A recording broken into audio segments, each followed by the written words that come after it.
Thank you. Thank you for this honor. I am honored to be invited to Saskatchewan, which I had never heard of, really, before today. No, I was quite excited to fly over these, what do you call them, planes, and it's quite something, the size of this place. In fact, next time I think I should maybe keep going. Is there a university further north that could... I just was lost, by the way. It was time to come on, and I wandered off as I was resting, and I walked to the back of the campus, and the gym was right there, beautiful gym. And I walked into the gym, wanting to see what was going on. And there's so much going on. Everybody's working out. They're not coming over here. But I got really lost and ended up on the other side of the gym. So thank God for cell phones. I call, and my office gets in touch with poor Garson. He says, you got to get Oliver. He's on the other, somewhere in the gym. And this gym is 25 times the size of this place, So I swear to you, I'm completely lost. I don't know, kinesiology somewhere. And I'm telling him and he tells me, sit where you are, don't move, and I'll find you. About 8 minutes later, poor Garson, and you saw Garson tonight, he comes running up. He was so out of breath. And I said, oh my God, man, you're going to keel over, please. We got to, this is going to ruin the night for me. And I'm glad he found me, and it took forever to walk back here. And then he told me this is about Bertrand Russell. And I said, what? This is about Bertrand Russell, of which I tried to read many years ago, and I understood him about as much as I understood Alfred Whitehead. But if it is about productivity, I feel like I am part of a productive business, and that I am a productive person. And and I can tell you some of my ideas, and then you can ask questions, and we can debate it if you'd like. I feel especially fortunate to be involved in this business because I wasn't raised to be. I had no connections in it. My father, mother, didn't really know anybody. And I worked my way through NYU, and after that I wrote screenplays for 7 years, and speculative screenplays, and eventually one or two got bought, and eventually I made my way into this business. It was scraping. And I always really wanted to be a physicist, believe it or not. I really loved my physics teachers and stuff. In fact, I liked him so much I went out for the cross-country team to get his favor. He still gave me like a 68 or something in physics, but I wanted to be a physicist, but I couldn't. I didn't have the brains. And then I just wanted to be a Greek shipping tycoon. I wanted to have ships that went around the world while I was sleeping, and because I had been in the merchant marine, and it's quite something. It's a very exotic world. There are many more exotic worlds, but film it turned out to be, and it's my father. It ended up being legitimate, because it wasn't when I started. It was a twilight. My father thought it was ridiculous, and there are times I am a little bit ashamed of what I do because it seems so indulgent in a world where riven with so much desperation and despair. But then on certain days like this one, maybe I feel there is a reason. And preparing for these notes, I found my mind wandering back to the murals I saw many years ago in Southeast Asia. And these were giant wall murals as big as this wall. And in Buddhist and Hindu cultures, and they would tell great stories of vast populations and giant battles and kingdoms and love affairs. And there was suspense and fear and death and danger and heroes, and there was elephants and the birth of children and new kings and dreams, and it was all one giant panoply of glory, mixed with pain, wrenching pain. Or the cave paintings in the south of Europe, of the ancient tribes, telling their tales of the great hunt, the birth, the death, the migration. even the verbal traditions of Homer in poetry. I think it was a way of uniting the warring Greek mini-kingdoms of the time around common legends of Iliad and Odyssey. And I say, what are these great visions but a dream of meaning here on earth? And I think it means a bringing together of the tribe from a collective unconscious to share a conscious purpose or passion or meaning. I believe movies can similarly serve a spiritual purpose in that they can bring together our modern tribe. Great stories inspire us forever, and sometimes they heal. Enough, it's the cry of most filmmakers at some point or other in their careers. Either they're tired or retired from the field. Sometimes they're battered and bruised, and sometimes they're retired against their wishes. But they must always wonder, I think, did I or did I not do what I was meant to do? Did I fulfill this thing we call, is it character or is it destiny? Let's say it's character. It's in this spirit that I've approached an illusory world. I remember when I first arrived in Hollywood in 1976, I was a struggling screenwriter. I read a very fine book about famous novelists who had worked in Hollywood, most of them without great success, people like Chandler and Fitzgerald and Faulkner. And the book's title was fitting, poetic. It was called Sometime in the Sun. I don't remember who wrote it and who exactly the subjects were, but I remember that expression, sometime in the sun. Because I thought to myself then, in my poverty and struggle, if only I could have some little time in that sun, I would be satisfied forever. Well, I was more than satisfied. I was given a chance, a great deal more time in that sun than I ever bargained for. And I was able to go farther than I ever dreamed. I've since traveled the world many times and met so many interesting people. And I can say I owe it all to this dream of film. Yet, it is like life, also a treacherous slope. There have been times of bitter failure, and those who make films know it well. The little detail we manage with great effort. No one has an idea or pure accident to find. That shot we strained every sinew of our cast and crew to get or not get. A mess, a disaster, a turkey. Fond words of criticism to those who do not know this pain, who do not walk the trail of 500, 1,000, or 1,500 setups, meticulously built day by day and over long nights. Or the sad process of separation from a crew and cast after the most intimate sharing of ideas and hearts. And then the film, which edits into something else again. And the distributor waxes and wanes with enthusiasm as the critics sour and salt the wounds of birth, and the audience inevitably diminishes week by week upon release. And finally, your child, long the difficult labor of your loins, recedes into the collective memory. Or not. Like any child, I suppose, who leaves home for school that first time. It's all gone. And I think even the greatest of films are forgotten at one point or another. So why do we do it? Because it matters. Because it matters. In ancient tribal culture, these murals of which I speak performed a crucial function. I think movies do the same for our tribe, or could. They revive the tribe to share its collective history. And in so doing, they bring tears, pity, horror, joy, this entity the Greeks called catharsis, which comes to exist as a bond between performer and onlooker. They unite the tribe. Our ritual film, or entertainment as it is called today, in this sense, assumes a therapeutic meaning that can become, to my mind, deeply, deeply sacred to our society. And such filmmaking becomes a spiritual occupation,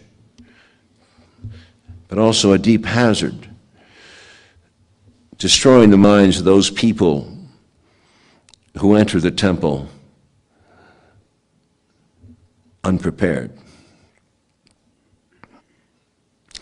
I've tried in my own way to tie my concepts of film to my societal concerns, but often in this regard I've been disappointed. I sometimes think that modern society has grown, that the modern society that I've grown up with is torn with too much division, too many opinions, divided into a quarrelsome Athenian society, where spiritual and artistic achievements are suspect as attempts to enrich the artist or as political propaganda statements, or simply put, politics. I find in our culture the spiritual is often denied, and the concept of catharsis is secularized. Meaning is literal and overanalyzed. The collective consciousness necessary to bring meaning to events and interpretations of them is lost. A young working class boy who loses his legs in Vietnam, who's angry about it, or a young president being assassinated for a viable motive, or an insecure president driving himself to self-destruction, or two serial killers confronting the taboos of society. Even two Port Authority policemen in the rubble of the World Trade Center are just too controversial for our time. And thus, very rarely in my experience can a movie, the most fragile of creations, so dependent as it is on the illusion of perception, can break this movie through this secularization of thought. This barrier really of repression in our culture. The news must be made by journalists and the media. History must be interpreted by historians. Drama, I find, is reduced and ridiculed as a political weapon. It's thought of as a political weapon. Hitler taught us how with his mass theatrical lies. And as a result, we've confused the spiritual basis of art with media. Art with media. I said in Natural Born Killers, media was man-made weather.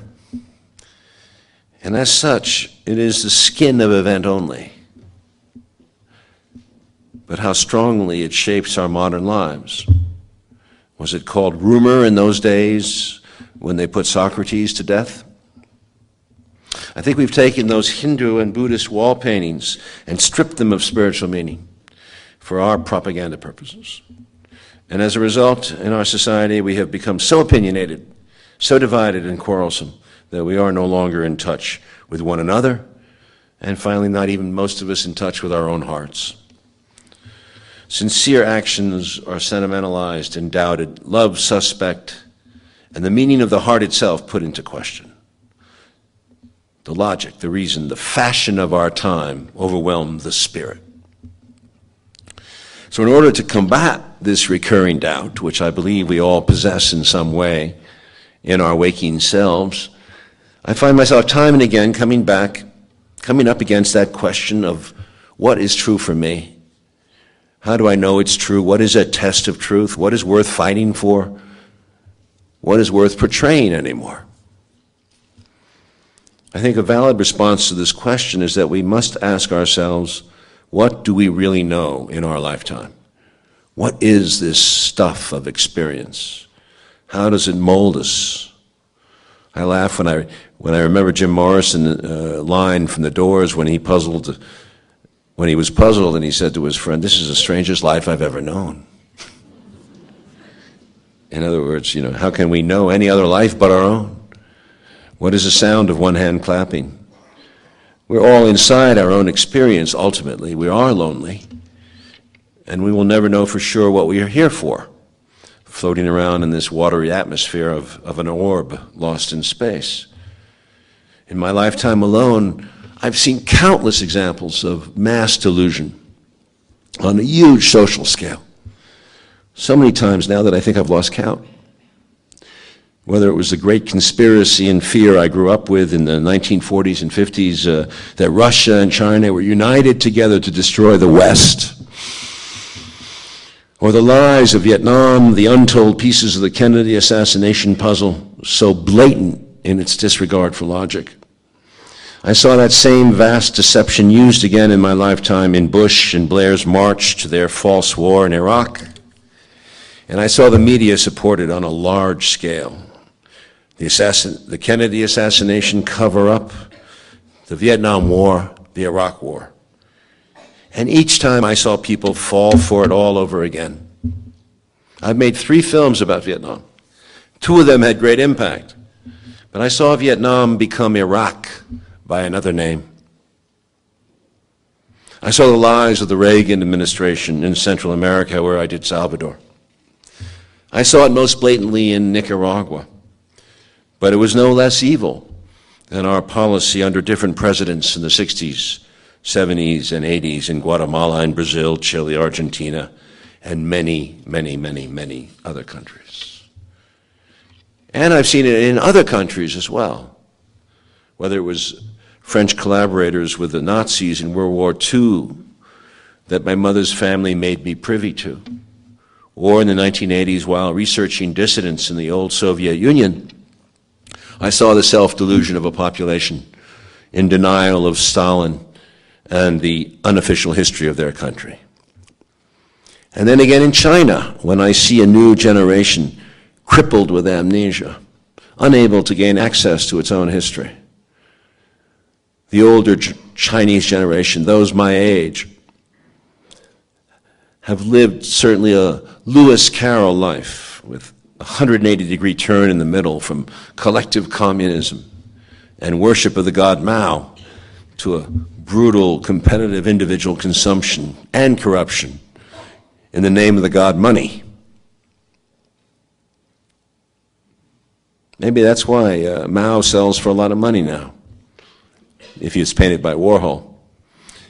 We all lie to ourselves in some way during the course of our lives. We have to in order to keep going. Even Gunter Grass lies. We have to be generous. We have to forgive ourselves for our mistakes, because we've all gossiped and been vigilantes in our own lives. We've all made hasty judgments, wrong judgments. We've ganged up on others when we didn't want to, but we did. We've done all these things in some smaller way. And part of a society in which sometimes we have to lie to ourselves every day. And yet we have to go on, and we have to be generous enough to understand and forgive ourselves for these mistakes. I'm not a moralist on this issue of self-delusion. I'm trying to be a realist. And as life goes, all I can do is try to undo those knots of perception so as to allow myself a more truthful view of this world and my own place in it. But when you see the self-deception of societies on the level of China, Russia, France, or my own country and its recent debacle in Iraq, one cannot help but wonder at the sinister perspicacity of Hitler. Hitler's dictum from Mein Kampf, the greater the lie, the more readily it will be believed. Already I've seen so much evidence of our own history being rewritten. And what's more, I've come to accept what I could never have accepted as a young man. I never could have accepted this as a young student out here in this crowd, that history itself belongs to the victor, and that we can never underestimate the power of corruption to change history. So history matters. Those of you out there who are studying history, I salute you. And learn to write it well, tell the truth, tell people, fight against the corrupt histories that are written. It means a lot.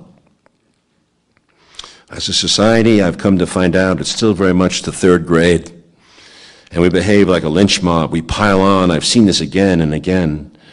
Whether it's in a combat platoon, in the grip of fear and wild rumor, or a student revolution without rules, where the strongest rule through intimidation, or Wall Street stock madness, or 2001 election hysteria in the United States, and an immature president who divided an unsettled citizenry for political advantage. Nor should we forget that many liberals in America and respected magazines also felt stampeded as a result of that fear and terror of 9/11 to grant Bush his war powers. That too was a conformist mob. In the name of not being hated for our dissent, we, the American people, signed off through our legislators on our essential liberties without knowing it. Without knowing it. I would say to you, we don't even have these rights anymore. They're gone. Because every American I know of any sensitivity has some innate understanding and fear that each and every one of us can be listened upon. Our email and bank accounts, our medical records, our sexual priorities known. And at the end of the day, we know we can be destroyed financially, reputationally, or even physically by our own government and media, if they so want it. The right to any privacy at all has been sacrificed on the altar of our national security.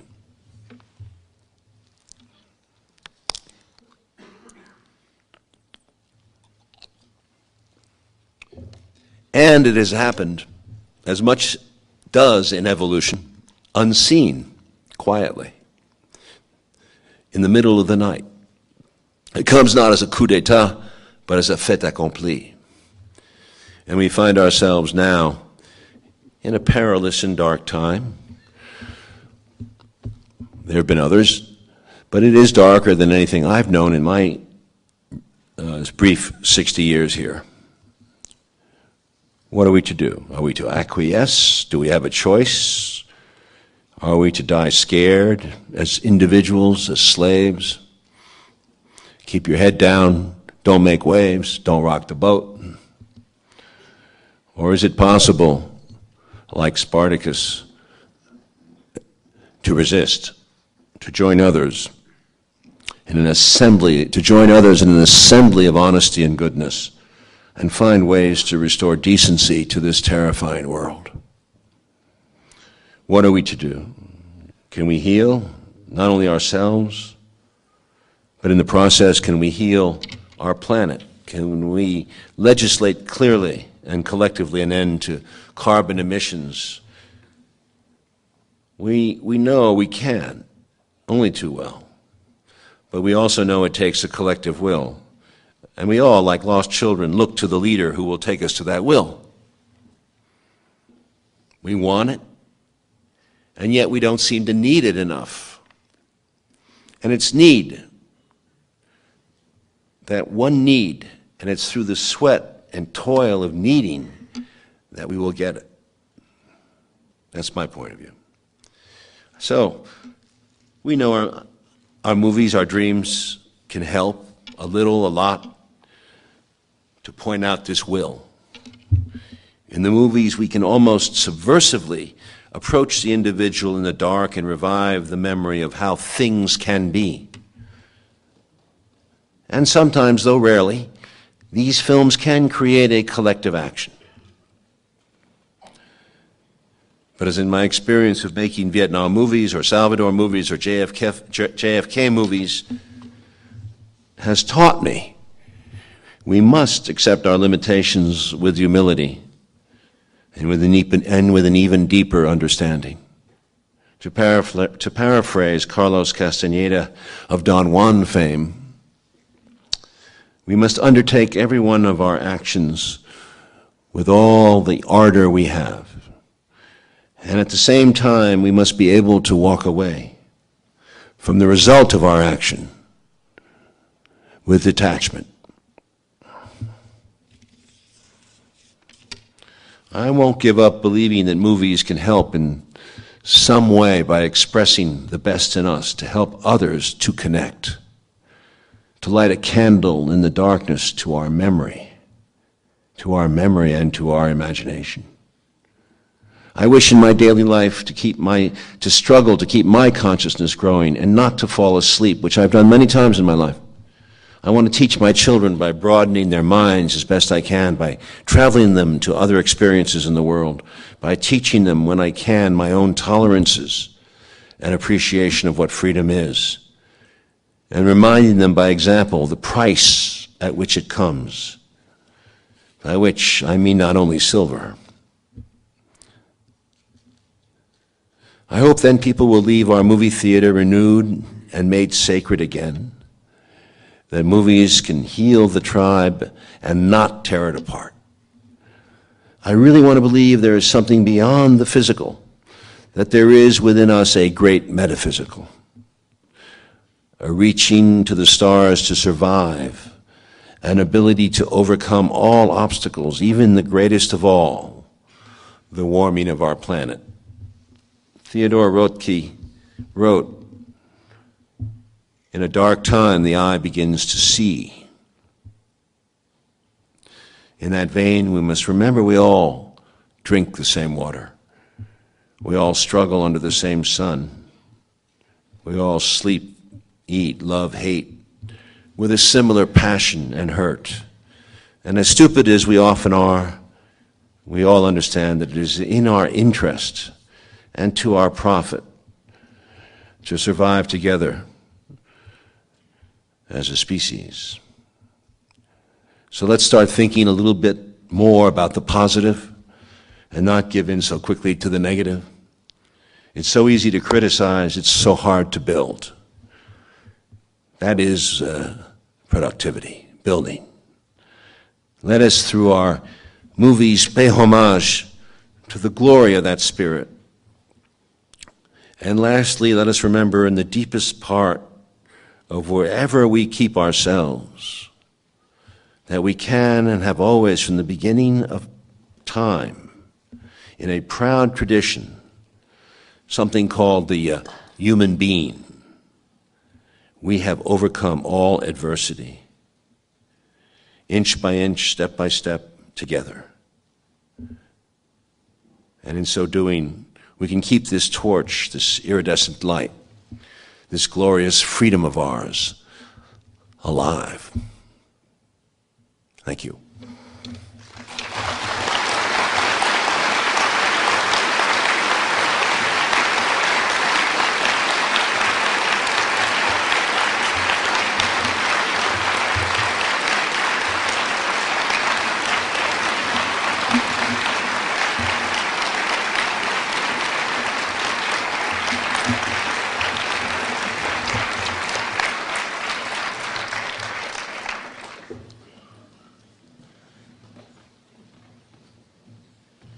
This is the moment to walk off. I was wondering if we could turn the lights up here a bit in the auditorium.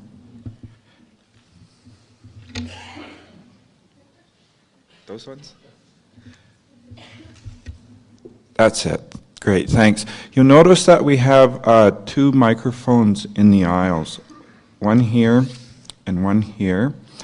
And Oliver Stone has agreed to take questions for the audience. So if you wouldn't mind, please, lining up behind one of the 2 microphones for your questions. The only thing I ask is to please keep your questions succinct for him. Thank you. So because there's no one on this mic, could we turn this mic on first, please?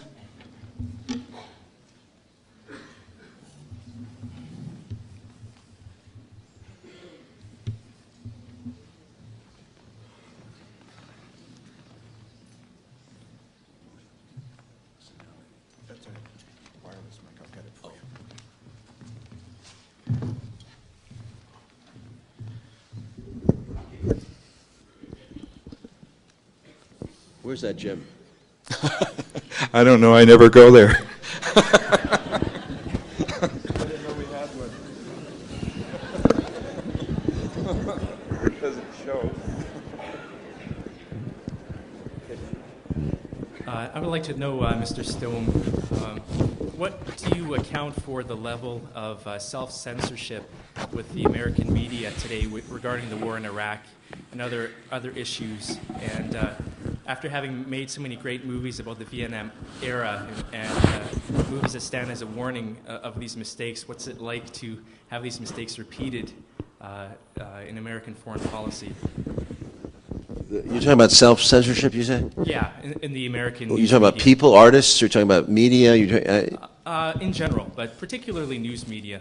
When any country goes to war, they throw the protesters in jail right away, don't they? I mean, the Japanese got deported to the camps. If you were German, you had to clam up and be loyal to the Anglo cause.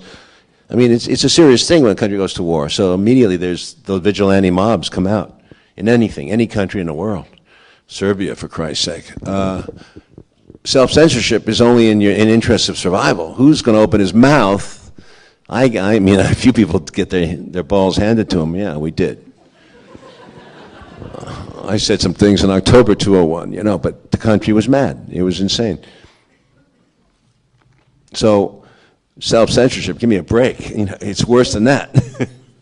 So over time, now that the bond's loosened, the books come out, the War on Terror is now, if I had done a movie on the War on Terror a year ago, I'd be ashamed right now because there's so much new information came out in the last year. There's a lot of books.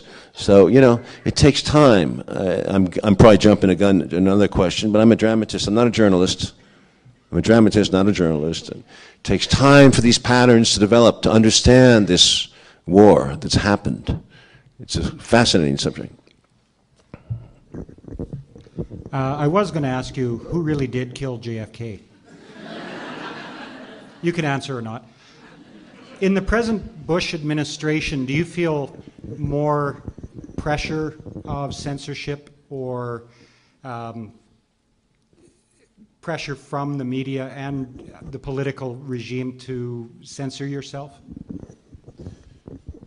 Specifically me or many people? Well, specifically you. Yeah, well, because I feel like there's a lot more censorship from the arts, unfortunately. Oh yeah, listen, I had some run-ins with. I did a movie documentary about Fidel Castro. It was supposed to be aired on HBO, and it was yanked off HBO 2 weeks to go. I've run into problems like this, TV especially, more than once, about 3-4 times now. So there's always been this battle. But remember, I came in the Reagan era, so Salvador was done in the face of Reagan. And we were very lucky because about 86, those of you who are old enough to remember, late 86, Salvador flopped when it came out in April 86. Platoon came out in December 86.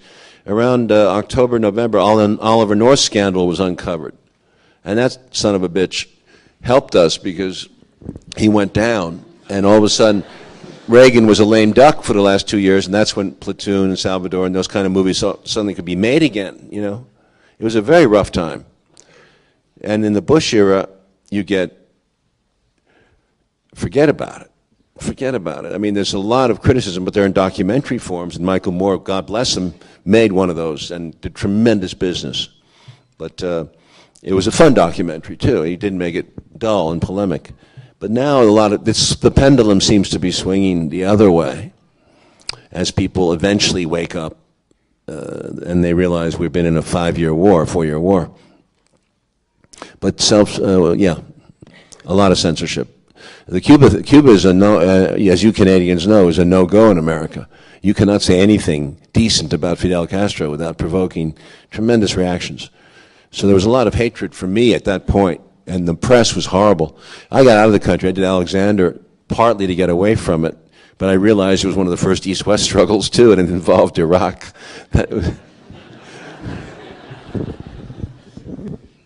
So our movie, I think, partly got blended, politicized again into the Bush.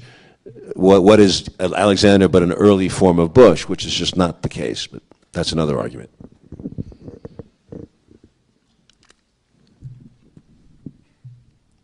Yes, ma'am. Okay. I'm curious why you decided to be the producer of Savior. A little bit louder, please. Okay. You asked the question before. Yeah.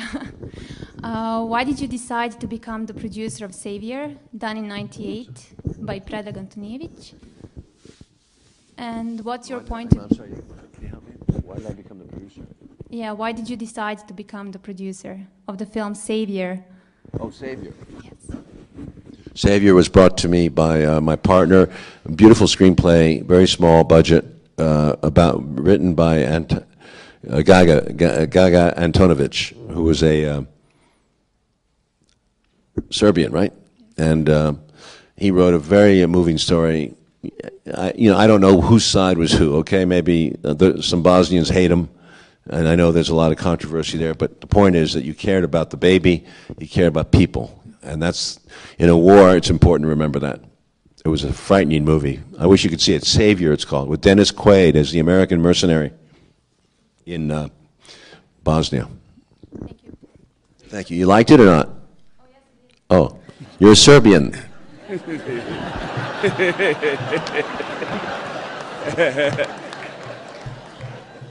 She could have had a grenade there.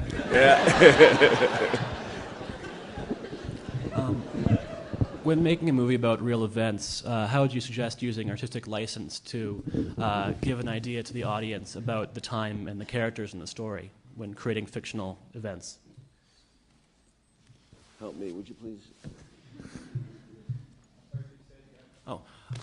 When making a movie based on historical events, what would you suggest is the best way to use artistic license to create fictional events that give the audience an idea of the time and the place? And the Well, that's an old. People have been after me for years on that one. All I can say is, from the beginning, I have researched everything as best I can. I really researched it. I'm probably one of the few filmmakers who's done as much research as I do. JFK was meticulous. We may have made some mistakes, but believe me, there was 20 years of research there, provided by eyewitnesses, people who had given their time and money for no money, private citizens who'd gotten involved deeply in the case. So you do all your research, but you can't find out everything, as you know. History is a pixel of millions of facts. So you do the best you can. And when you go behind the curtain of the unseen, the unknown, behind the closed doors, that's your only responsibility is to yourself as a dramatist. And you must ground it in research. You must speculate. At that point, you're on your own. And this is a proud tradition from the beginning of time. I remind, what's irritating about, and I said in my speech about this age, is that historians are accorded more respect than dramatists. And all these historians, all these famous historians, we all give, I won't name names, David McCullough types, okay? They omit so much. I could show you other historians who would tear Harry Truman apart. You don't get enough of this debate. And, historians are accorded more importance than dramatists. But it was dramatists came before historians. They were the ones on the stages of Athens and Greece and Thebes writing these plays that people would see in the histories of the Greeks before the Herodotuses and the historians began to write. And even the historians are suspect, as we all know, from all the historical ancient classic. Look at Plutarch versus Herodotus versus Ptolemy. You go, everything is... It's insane. There's 5 ancient biographies about 300 years later of Alexander. And there's significant differences in the 5 of them. One of the questions that I would like to ask... Yeah, I should go left. I'm sorry, I thought it was just to the right. ...was the fact that I, too, am from New York City. I, too, am 60 years old. I, too, have been living in this country for over 35 years. I, too, am a Vietnam War vet. What I want to ask you, and because I believe and I feel that JFK was one of the greatest movies ever made. Now, the reason why I say that, because I watch it over and over and over again. And the reason why I watch it over and over again, because of these various theories that you have talked about in the movie.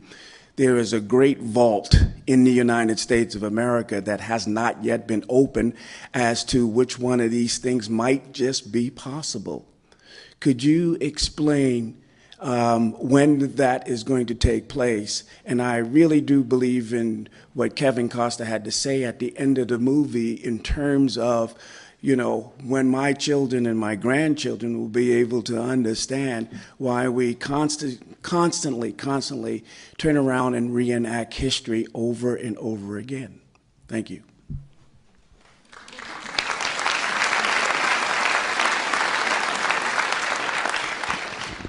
I think you said it far better than I, far more articulately, and I think you know the answer as well as I do.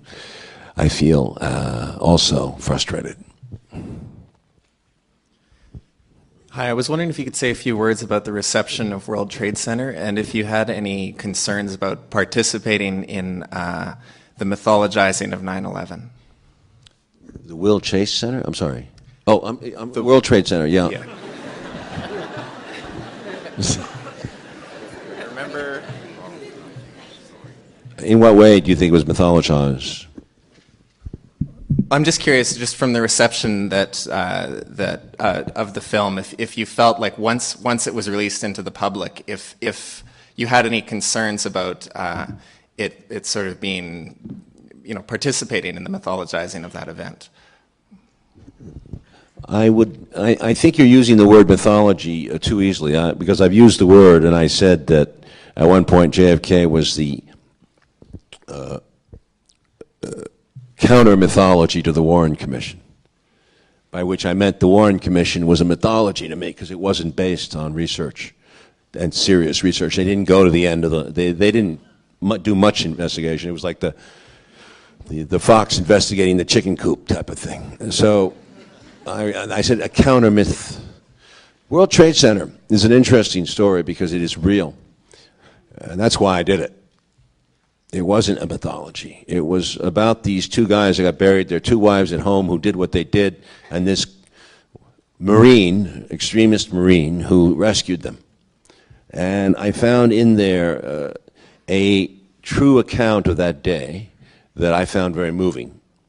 At the same time, it gave me hope. There were only 20 survivors out of 3,000.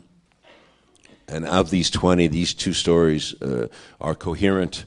They were side by side, and they were pulled out near the end. So all we know is we don't know what the dead can tell us, but we can know what the living can say. When I came out of Vietnam, I had a quote at the end of the movie about how we, the living, have to remember the dead. It is our job. And we must, with the rest of our lives, find a goodness and meaning to this life. Now, some people hated that, and some people got it. But when you've been through something like this, and Will Jimeno and John McLaughlin will be the first guys to tell you that they're so grateful to be alive. And if they keep saying that message to people, and they keep remembering people of that day, that 9/11 day, and that dark tragedy that happened, it can only help. It makes life sacred. We have to honor the dead. And we have to honor the living who survived that. This movie for me is a memorial.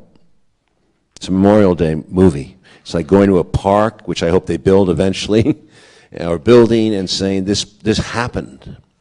So mythology, if this had been a series of unresearched facts, a story, I would have called it mythology. Over here, please. What kind of impact do you think the next presidential election is going to have on the Iraq War? What do I think the next presidential election will what? What kind of impact do you think? I think it'll be I think it'll be something like the Vietnam ending. It'll drag out. You think if a Democrat gets in, they'll pull out? Another couple thousand killed. It'll be a mess, but it'll wind down, and then there'll be something else that'll take our attention. I don't see anything positive. I'm sorry for the kids that are there, but I'm sure many of them are still going to go down. So you think if a Democrat gets elected, it's just going to... Same thing. I mean, whatever. I mean, Nixon came in and he said it was the end of Vietnam, and it went on for 4 more years. Yeah. The Democrats will get out. Bush will make some attempts to get out before. Certainly he's going to slide quick on the 2008 election. But, it's not going to... I mean, it's still going to be a mess.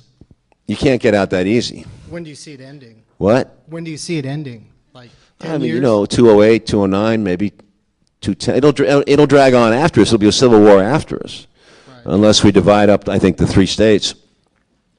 I mean, there'll be more of them killed than us, as it always is, right? Yeah. Thanks. I don't see a neat ending here. Yeah. Sir. Good evening. 2 questions. In the past, a strong shamanic flair was demonstrated in some of your films. A little louder, please. A strong shamanic flair was demonstrated in some of your films. And I'm curious as to whether you're going to be exploring that again. And Who? Oh, shaman. A strong shamanic flair, yes. And secondly, I'd like to know your feelings as to Hillary Clinton for president.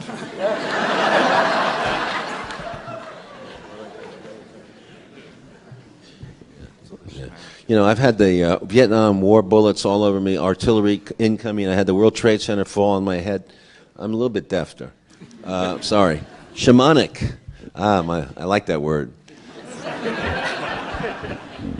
I thought you said, what shaman did you use? I've used a lot of shamans. Morrison was one. And Russell Means was one in Natural Born Killers. And there was a lot of, actually in World Trade Center, I'm surprised at some more, it's simplified a bit, but there are some ghosts in Natural Trade Center.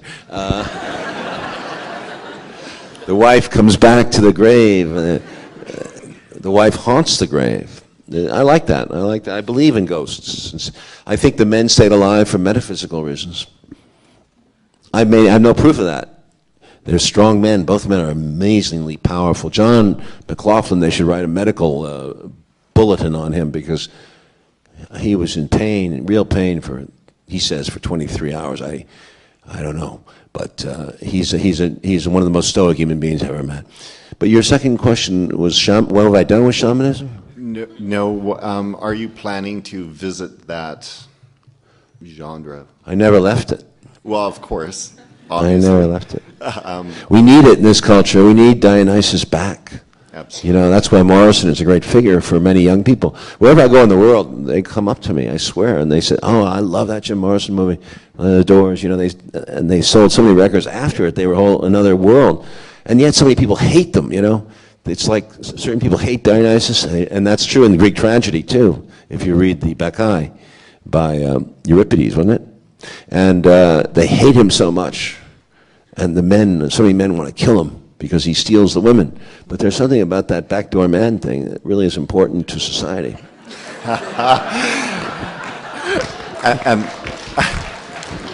And Hillary Clinton, well, bland as she is, I'll take her over anybody at this point.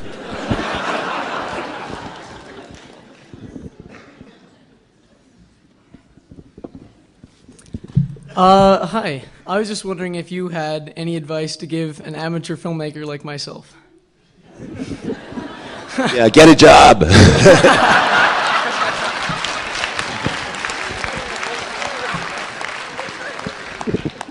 Sounds good. If you believe in what you're doing, your passion will carry the day. Passion, passion, passion. You got to believe in it. It's got to be your experience. It's got to be you. Express yourself. And if nobody likes it, get a job at Photoshop. Thank you. Hi, thanks very much for coming. I think you spoke very eloquently about the role that dramatists and filmmakers play in our society, how they become the new artists of the murals on the walls. And you also spoke about the sort of blurring of the line between filmmaker, a dramatist, and on the other side, a journalist. And you mentioned that you're a dramatist and not a journalist, and that historians used to be given more credence than dramatists. But now we look at movies like Fahrenheit 9/11 and the unbridled editorialism of filmmakers like Michael Moore is allowed to run free.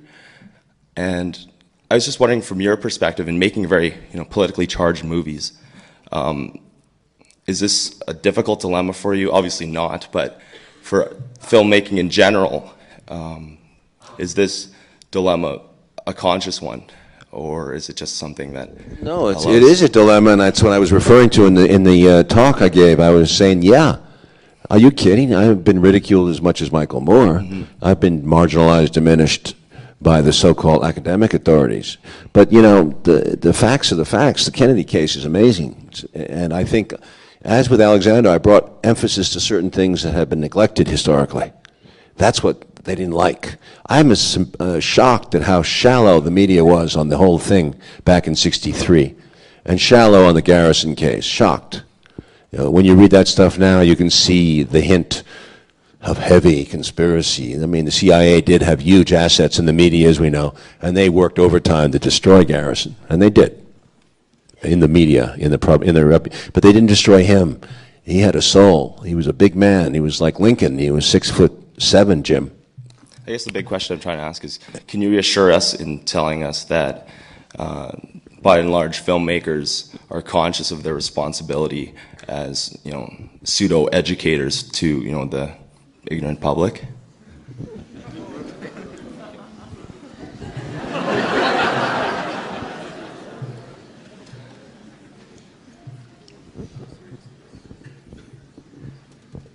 Oh, you can't. Yeah, that's something you have to decide in your own conscience. There are a lot of idiot filmmakers out there, as we know, who would do anything to get a rise or a success or a hit, and they don't care. Sometimes they even call it comedy. But I mourn a culture of movies, as I do of television, of easy cynicism, and I find a lot of young people have the easy cynicism. Cynicism is your enemy. It's bad for you. It destroys you. Skepticism, yes. Cynicism, no. Thank you. After the successes of both Platoon and Born on the 4th of July, why do you think that Heaven and Earth was basically ignored by a lot of the American film-going population, and how was it received in Vietnam? You talk about a film probably no one knows here. It's one of my favorites. Thank you for mentioning it, Heaven and Earth. It was a story of Lê Ly Hayslip, who was a Vietnamese peasant woman. I did it in 1993. And it was we expended great energy and effort. We shot in Vietnam and Thailand, and we got the agricultural life of Vietnam down beautifully on photography. And then she married an American, Tommy Lee Jones, and came over here. And it's a great story of true life, immigrant life, and how she found her redemption in the end, in the sense that she was able to combine two cultures and forgive those who'd hurt her, which I think is a great story. Forgiveness, what I was talking about. She taught me a lot lately. She's still alive, and she does a tremendous charity work in Vietnam. It was, Aldous Huxley once said that, I don't have the exact quote, but he said that anything spiritual is antipathic to the American people. They will not see vision. They were against. When you do drug trips on film, how crass can the critics get? Huh? How mean? You notice that. You noticed whenever you'd have a visionary moment, or as he said, a shamanic moment, or something a little crazy, I always get called on the carpet for it, like I'm a wool gatherer, So we have a very secular culture, very rational culture, very anti-spiritual culture. We talk of church, but we keep the church down to Sunday, and we forgive sins on Sunday or whatever, and then we go back out and commit the same sins over again. So it's a culture that is not fundamentally spiritual, and that's why Heaven and Earth didn't connect, in my opinion. It had some. It was a huge story, and I fault some of its construction, but it's a beautiful story, and when I still see it, I cry. Thank you, Mr. Stone. This is loud. This is going to come a little out of the left. Okay, I'm a script writer. And I have lots of aspirations to write stories about my culture. I'm Plains Cree and Saulteaux, Canadian Aboriginal Indian. I guess the question that I want to ask you is, there's a lot of representation of Native American Indians in film. And here in Canada, we actually have quite a thriving industry as far as telling our stories. But I still feel that there's a long way that we need to go. I guess my question for you is, what is your point of view as far as the American Indian? And I'm not going to say North American Indian or Canadian Aboriginal. I'm going to say First Peoples of North America, and the way that our stories are represented in the film medium.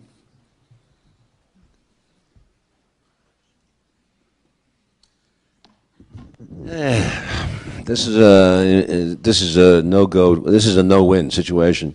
I mean, America to me is this beautiful idea of blending. We came together basically ethnically.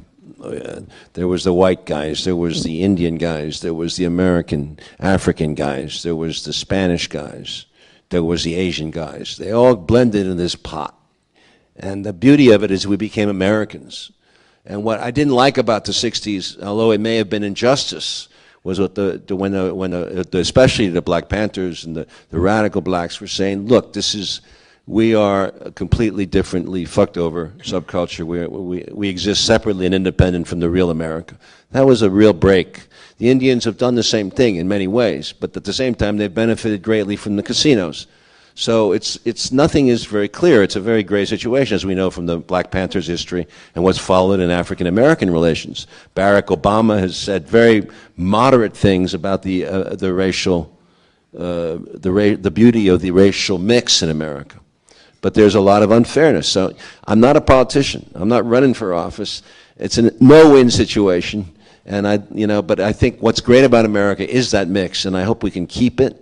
I put it in the World Trade Center to some degree because those guys, they're mostly Spanish guys in that Port Authority cops, and I wanted to make that point. And, let's not lose most countries don't mix like that. Look at Iraq now. Look at England, and look at France. I mean, they're all torn apart with riots, with race. Let's not. Let's be positive. Sorry, I can't go further. Yeah, we're going to wrap this up pretty soon, okay? Talked out. They had me going on the Q&A for an hour before I got on the stage. They're killing me. Well, can we? It's up to you. You make 2 more questions, okay? 2 more questions. It's a less serious question for you. I'm hoping that you've seen the movie Team America: World Police, because I'd like to hear what you thought of that movie, and I'd like generally to hear your thoughts on the use of satire and place of satire by pursuing the truth through overstatement. I love Natural Born Killers, okay? And it was overstatement, and it was, I think, misunderstood, because I don't think satire works so good in the country. I think we're a very literal country, as I said in my speech. The beauty of, you see, to me, Natural Born Killers was a joke. I mean, I never believed the violence in that movie after having done things like Born on the 4th of July, where you show the consequences of one bullet to the spine of a man. The violence was staged in a cartoony way, but it was taken literally. So how can satire work, Secret Police, Team America, whatever they called it, those 2 guys, I never know if they're serious or not. And, they call it satire, but they have expressed ferocious political beliefs. They've criticized other people, I think, unfairly. And they've been, there were some very funny moments, but you don't know sometimes if it's really all supposed to be satire or if there's true hatred there. When true hatred, I don't like hatred in movies. Mr. Stone, you're one of my heroes. Thank you for coming. Thank you. I wanted to ask you, as those of us who work in the media, what can we do to make the world a better place when it just seems like the same things keep happening over and over again with different names? And one war changes to another war, one corruption turns into another. And it seems like a great film comes out, or a great television show comes out, or a great story comes out, and it's reviewed and it's sort of makes a splash, and then it goes away and everyone forgets about it. And you sort of spoke to that, but what can we do to make it better, this world of ours, without keep doing the same thing over and over again? Accentuate the positive, eliminate the negative, and don't mess with Mr. In Between. Thank you.